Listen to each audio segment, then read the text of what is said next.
On a pleasant afternoon that marked the middle of May, a small crowd gathered at an airfield on Long Island. A roped-off area was set aside for reporters, while farther back spectators from the general public jostled for position. Nearby, on a small platform, a brass band played. A photographer snapped a picture of the crowd and the band. "You have to give Jake Melbourne credit," the photographer said. "He really knows how to put on a show." Jake Melbourne was a World War I ace, a celebrity daredevil aviator, and, as the photographer had noted, all-around showman. While other pilots wore brown leather jackets and drab wool pants for warmth, Jake wore a bright red leather jacket, adorned with epaulets. He wrapped his neck in a golden scarf and shod his feet in ostrich skin boots. Over the years, he'd become famous, winning various flying contests and plenty of notoriety. Now he was going after the biggest ribbon in aviation, the Orteig Prize. $25,000 to the first pilot to fly non-stop from New York to Paris, or vice versa. It meant hopping the Atlantic Ocean in one leap, and many people thought it couldn't be done. "What good is it if he gets himself killed?" one reporter asked. "It makes for a good headline," a second reporter answered. "Winning the prize would be a better one," another reporter said. "If anybody can do it, this guy can." "You think Melbourne's going to make it?" the photographer asked. "You really think he's going to be the one? What about this Lindbergh guy?" "Who?" the reporter said. "The guy with the silver plane. He's parked over at Curtis Field next door. Flew in last week from San Diego. Set a cross-country record on the way." "Oh, you mean Slim," the reporter said with disdain. "Not a chance. His plane's only got one engine. Melbourne's got two and can carry more fuel." "If you ask me, it can't be done," another reporter leaned in to say.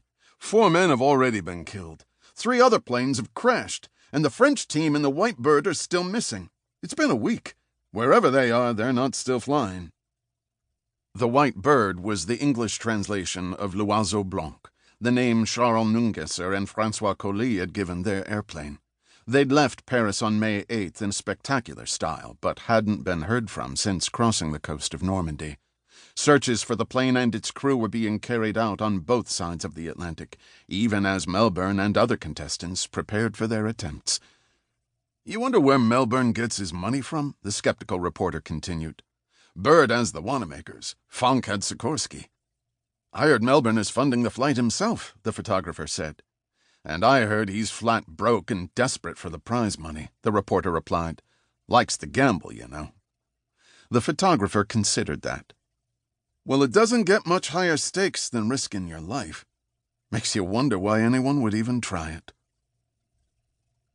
In a planning room, near the back of a hangar, Jake Melbourne and his financial backers were having a similar conversation. Melbourne stood tall with his boots on, hair slicked back and his red jacket hanging open. His meticulously trimmed mustache gave him a passing resemblance to Errol Flynn.